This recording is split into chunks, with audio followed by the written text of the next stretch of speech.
like this sudden collapse in Ontario, a renovation project gone badly wrong. This was a major freeway and it was still open. Miscalculations brought a bridge crashing to earth. People were very lucky that they weren't underneath the bridge, as it would have been catastrophic.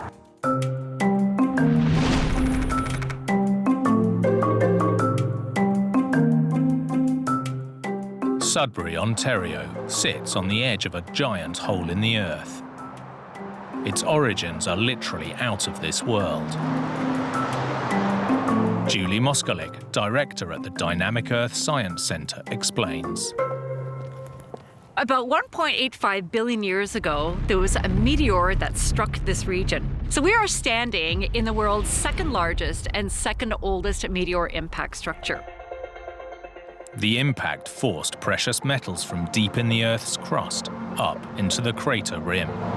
So we're on the south rim of a basin that is about 80 kilometers by 30 kilometers. And all along the rim of the basin are these very rich nickel-copper mines. For nickel, it is one of the richest areas in the world. Nickel is hugely important to the modern world, and it's used in everything from cell phones to armor plating. But it's best known for making money. In the 1960s, Sudbury's epic nickel mining industry was celebrated on a massive scale. This is probably the most iconic structure that you'll find in Sudbury, the very famous Big Nickel, made of almost pure nickel and symbolic of the famous nickel mining history that you find in Sudbury. I bet you that the majority of the Canadian nickels that you hold in your hand, that metal, came from this region. This is the world's largest coin, and from day one became a draw for locals and travellers on the nearby Trans-Canada Highway. Most of them arriving via the Big Nickel Mine Road Bridge, a single-span concrete beam design. A beam bridge is basically what it sounds like, as simple as a fallen tree crossing a stream. In the modern world, it's normally a concrete girder resting on two supports or abutments. It's one of the most basic types of bridge. The bridge was constructed at the same time as the giant coin. But after decades of wear and tear, the aging concrete was in need of some TLC. In March 2006, the bridge to the Big Nickel was closed for renovations. The main structure itself was in decent condition, but the ends of the deck and the abutments needed repair. It was also a bit low for modern traffic, so this was an opportunity to not only renovate the bridge, but raise it too. The plan was to lift the bridge vertically clear of the work site. Steel girders bolted to the abutments would support it while the sides were raised and the bridge ends repaired. The bridge would then be lowered back into its new elevated position. Using temporary structures to support a bridge is common practice. Because they'll be removed once the bridge is complete, they're known as false works. False works might be temporary, but they're vitally important. Professor of Engineering Lydell Weeb explains. You're repairing a bridge and you're starting to change the way that the forces flow through that bridge. You're relying on the false work to carry the load while you're doing those repairs. And so it's critical then that the false work is able to carry the load. But like every project, engineers had to balance strength with safety.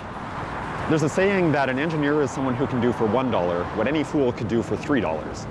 You're repairing a bridge, so you're always trying to balance something that is strong enough that it's not going to collapse, but not so over-designed that you're wasting materials. The road below Municipal Road 55 is a key artery in and out of Sudbury, so the plan was to renovate the bridge without closing the freeway. The renovation would take time, but closing the freeway would be massively disruptive, so doing it all in situ was the best solution. Repairs went ahead and traffic continued to flow freely.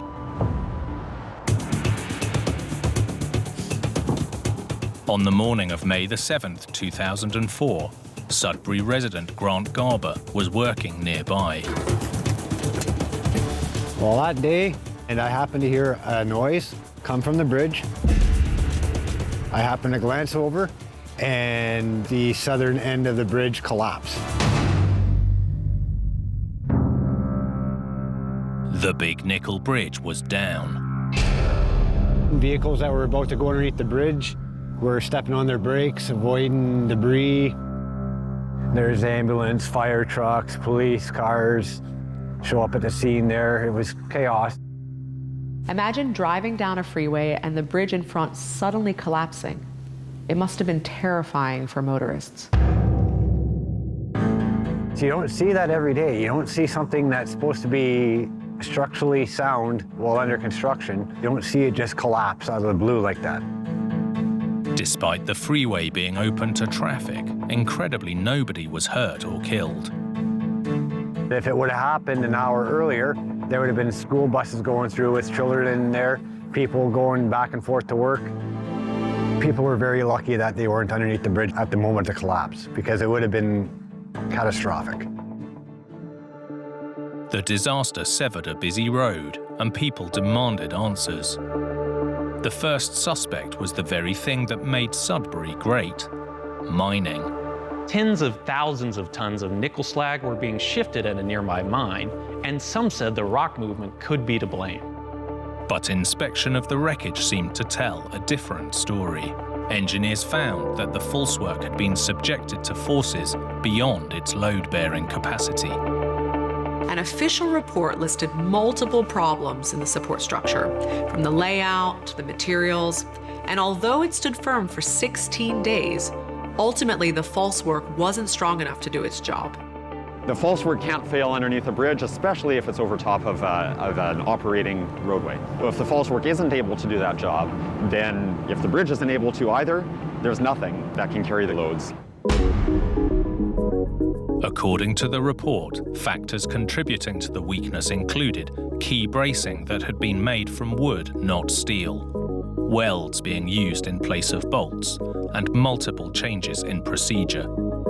If you're building any load-bearing structure, temporary or not, sticking to the design specification is crucial. A small deviation can be the difference between success and failure.